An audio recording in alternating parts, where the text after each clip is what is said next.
Hi, and welcome to VFX Tutors. I'm Josh, and in this tutorial I'll go through how you can track anamorphic footage. So we have 3DEqualizer open. So you should see something like this. If you don't, you can go to your environments and select basic. Then you have your basic UI. This is what I kind of work in all the time because it just has all the stuff that you need. So the first thing that we'll always do is load in our image sequence. So I'm just going to go to my sequence camera 1 here. Then over in my camera tab, live action footage, select browse, and I'm going to navigate to my footage, which is the woodland creature. Make sure you bring in the image sequence, not the compression file. You probably won't have one of those, so you'll have to export yours out. So we've imported an image, and it's quite dark as usual because I always transcode my image sequence to linear color space. And I will explain this in another tutorial why I do this. It's just quite a large topic to cover. But as usual, we'll go to 8-bit color conversion. Let's change that to 2.2.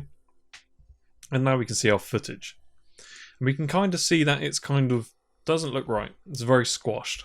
That's because we're shooting with an anamorphic lens. And this is a 2x anamorphic lens. So that means everything's going to be twice squeezed in. So when we unsqueeze it, it's twice as wide. It's so you can capture wide areas or getting really nice sort of wide shots without sacrificing having a fisheye or something. It's a really nice cinematic look. So to sort this out, because we're currently working in a pixel aspect ratio of 1. CinemaScope works in a pixel aspect ratio of 2. So to fix this, we can go over to our lens, and you'll have to see pixel aspect. And if we change this to 2, that fixes it pretty much straight away. And now we can see our shot. So you can see how wide it is now. And with some letterboxing, that will look really nice. So as usual, our first thing we want to do is go to our film back width and height and set up our camera. So if you go to your download package, you should have the details. And I always put in my height, and this is a good example of why I always do this. It's because it's going to change the width. So I'm just going to put in my height. One point. Make sure you put millimeter. Cool. And we can see here, obviously our film back width is not going to be correct because we didn't shoot like this. We shot in 4K. So, and we've changed our pixel aspect ratio. But if we change this back to 1, we can see that our sensor size is actually correct. We have the 2.1120 and the 1.1880. Cool. So we'll switch that back to 2. And I know we got a lens, which is a 50mm prime, and a 2x anamorphic lens. So we don't really want to put 50mm in there because actually our lens is actually wider than a 50mm now. So we're just going to leave that, and we're going to solve this in a minute. Because it won't be a 50mm, it'll be something much different. So our next thing to do is go to our lens distortion. And we want to select our lens distortion model. And we want anamorphic degree 4. And now you can see it's given us different results. Because previously we used a radial, because we used radial lenses on the other one. But now we're using an anamorphic lens, which isn't radial, it's kind of more oval shape. We have some more sort of values that we can solve for. And our most important ones are going to be our lens rotation and our squeezes. We also have a lens center offsets, which we may have to do as well. But for now, we've got that. We've got our correct film back height. You'll probably want to export your buffer compression file. I'm just going to import the one I had before. And now we can see what the shot is. It's a fairly simple shot, but the distortion is going to make it quite complicated. So with a lot of anamorphic shot, with all previous shots, I always said get a wide spread of points as much as you can, and that'll give you a good solve. But if you're working with anamorphic and you don't really have that much data, you probably want to keep rather in the center and then work outwards further on your solve. But now we've done this, we want to bring in our lens grid. So I'm going to right click, add new reference camera, double click on it so it's highlighted. Then I'll select browse. Then I go to my lens grid. When you're shooting anamorphic, your lens grid is so valuable. It's the most valuable part. Or your set scan. Either two is going to help you a lot because it's going to really show you what's going on with the lens. So we're going to do the same thing. We can do a gamma 2.2 on here. If we go to f3, and if we could just look at this lens grid, we can see we haven't got a radial distortion, but we've also got some weird stuff going on. If you look at it, it's kind of, you can see it's kind of warped, which probably suggests that the lens isn't perfectly mounted straight, so it's probably slightly off center. So that's another thing to keep an eye on, as our verticals aren't vertical. It could just be the way it was shot. It's hard to tell, but it's always good to keep an eye on how our verticals and sort of horizontals are doing. So we're just going to do this like a normal lens grid. Select top left one. I'm just going to snap these three. It's a little bit blurrier than my previous ones because I don't have a very big lens grid, and this is the closest I could get for the focal distance without it coming off. So I'm going to make my lens grid larger by holding Control left. I'm going to fill this lens grid out. Because although you can't really see it, there's probably a tiny amount of squeeze in here, which you can't really see. And having a lens grid for anamorphic is really useful. And it will save you a lot of pain. Other than that, you'd have to survey to the scan, which still is lens grids for anamorphic is easier than scanning. Serving to scan for sure. So we've filled out our lens grid. If we go calculate distortion and camera geometry, and we're just going to select that squeeze Y in on the end, so we calculate everything. And so if we just go through these, this is our anamorphic distortion. So we're going to also be doing our lens rotation, which should hopefully fix this sort of this warping, and our squeeze and Y. So if we calc lens parameters, you can see we've got all our distortion values, got quite a large lens rotation here, and we've got some squeeze here as well, not loads, but enough to make a difference. So you can see what a lens looks like if it's not mounted and it's like perfectly straight. And these are the sort of things that you'll have to solve for as well. And you can see the sort of distortion's it's not like your usual distortion you'll have. It will be very weird and warped. But if it was mounted straight, it'd be a lot nicer. So if we now go back to our plate, we can now see our distortion on it. And we can see the effects it's having. It looks very weird. But let's go to our F2. And as I said before, with anamorphic, I kind of like to get a solve working first by tracking mostly in the center of frame where the least of the problems of the distortion are. So I'm just going to track some points now. I'm going to focus more in the center of the plate and kind of ignore some of it around the edges for now. Because we also still need to figure out what our focal length is. But having that lens grid is a really good starting point. We'll still have to solve for those parameters. So I'm not going to do a load of points, I'm just going to...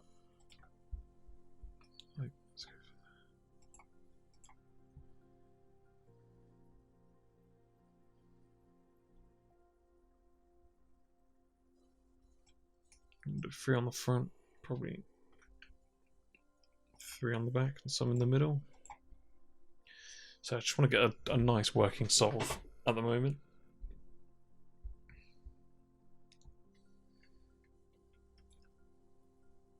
Because if you've worked on anamorphic before, it can be a bit of a nightmare. It's usually quite dreaded to work on. It's nice to look at, but horrible to work on.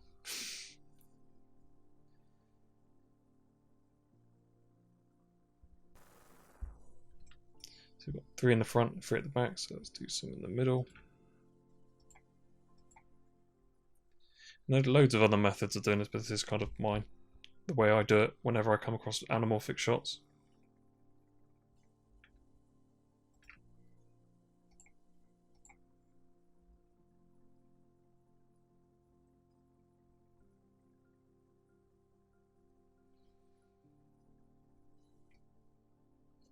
A little wobbly there. Not a very good point to track. Let's track this bit here.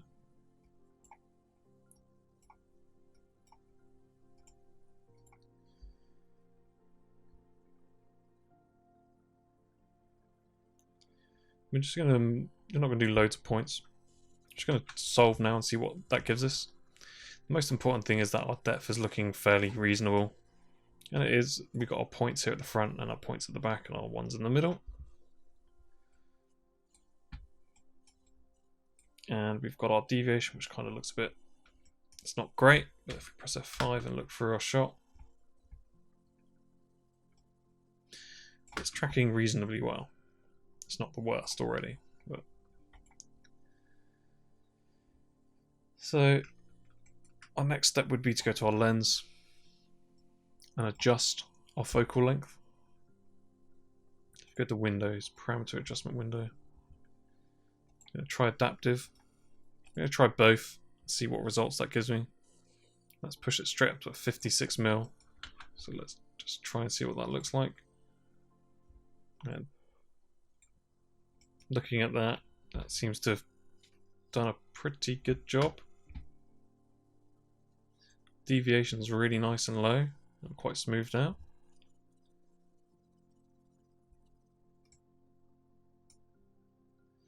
Even with our funky distortion. So let's save this.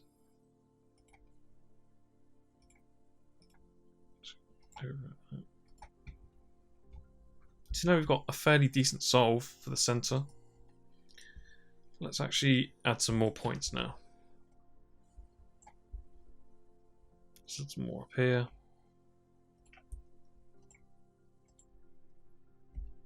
And see how these work with our solve. So I'm just going to work from the center outwards. Just going to add 1 point at a time. Then I resolve. You can see it's brought it up a bit, but it's not changed the deviation so much. If I turn my deviation browser on, it's looking quite good. This probably has helped a lot from having a lens grid and being able to solve that sort of lens rotation.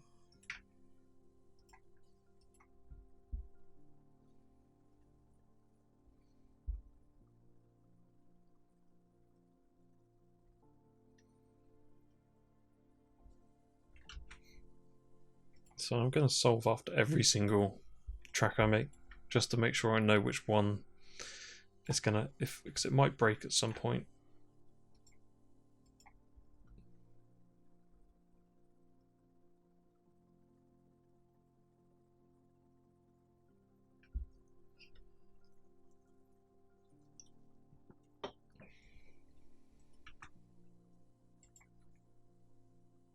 Seems to be working quite nicely. Let's try something over here. This is probably when it breaks.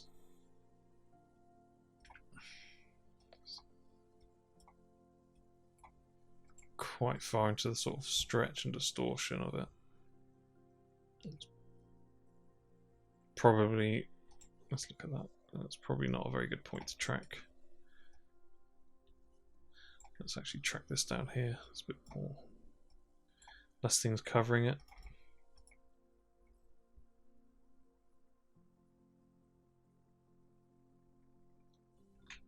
Let's solve that, see how that goes. Our solve, it's slowly rising up. It's probably because we need to solve for some more stuff. Let's go to our lens. Let's go to our parameter adjustment window, clear that, solve again. See our focal length is, because we started with 50 mate, it seems to have gone up to around about 60 possibly. We'll solve again. So we've got some points here that's sort of curving up. So what we'll do, we'll just go through. You want to save it. Save quite often.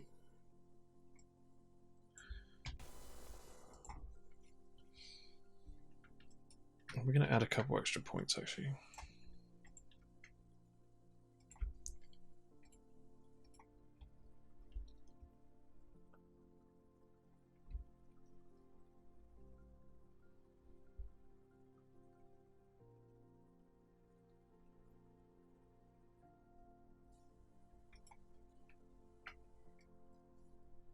Let's get one more here.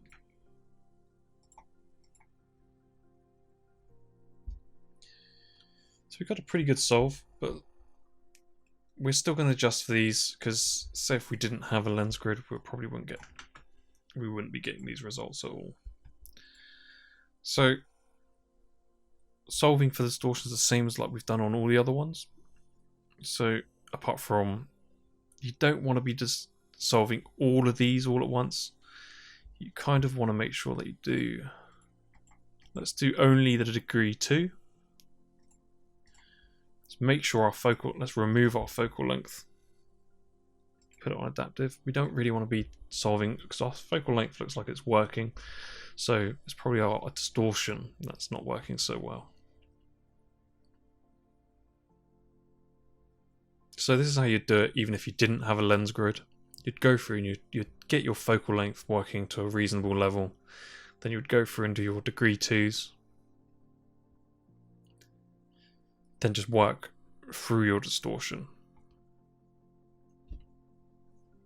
It gets a lot more difficult when you don't have any data. It's like sometimes it could take weeks to get it right, and I'm sure you don't want to have weeks of anamorphic nightmares. So now I'm just going to select all the degree 4s, clear that, adaptive, and this is how I'd do it if I didn't have a lens grid as well. So if you're wondering what you'd do if you didn't have a lens grid, you'd just do the exact same thing. You'd have to do it a little bit more back and forth.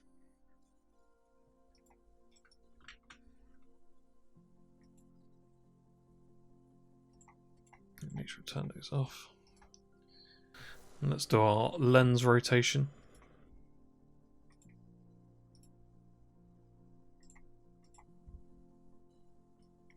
Adaptive. So it's slightly changed. We got a really low deviation, especially for anamorphic. This is quite good. And let's do our lens squeeze X and Y.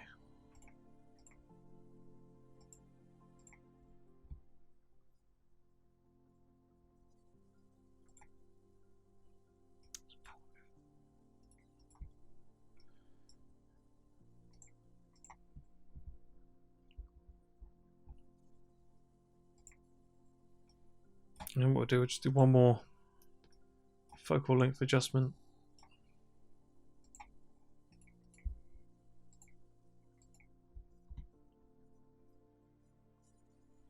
And I think we're pretty good. If we press F5 now. Distortion's looking quite funny, but it's because we've solved for our lens center rotation.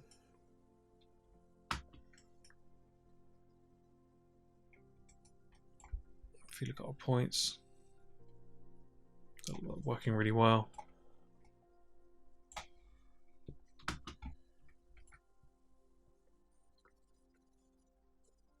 Yeah, it all looks like it's working pretty well. So yeah, I guess if you want to save that,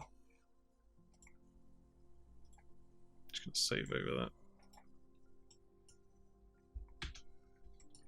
that. And yeah, that's pretty much it for tracking it. We've got a working track now. Next step would just be to export out our undistorted plate. So it's going to look quite chopped. So if we press show our FOV, we can see what's going to be outside of our sort of distortion zone. And that's because of the lens rotation. Cool. So yeah, let's export out our camera. So we get 3D export project, Maya, and I'm pretty sure this starts. I always start them at 1001, but it's always good to check. It's what Maya 1001, and I'm just going to save it in the same place.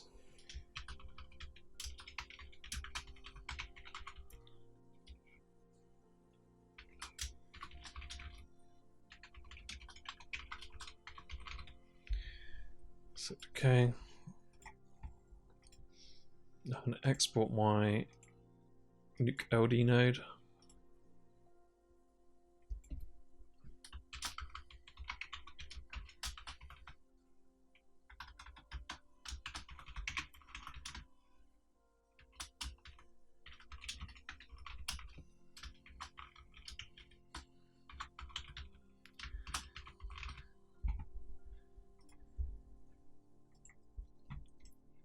Cool. So now what we can do, we can go to 3D4, run warp 4.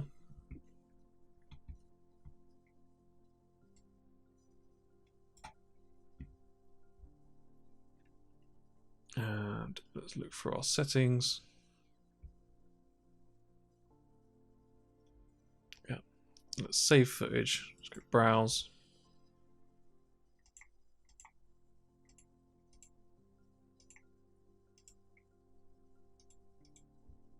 And I'm just gonna make a new one, call this UDP.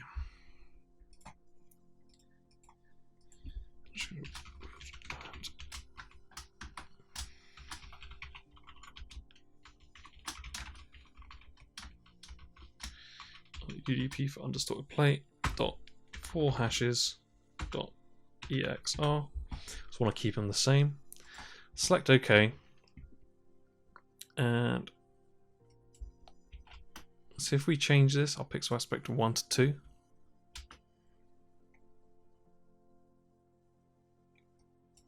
Let's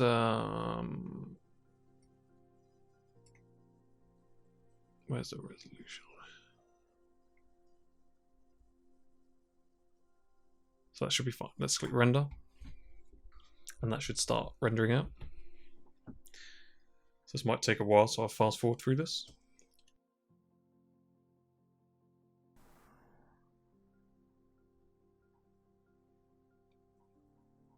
Cool, so that's that done. So the file exit. We're pretty much done in 3D. Our next step would be to bring this into Maya and set it all up. So if you guys enjoyed this tutorial with anamorphic footage, hit that like button and subscribe for more like this.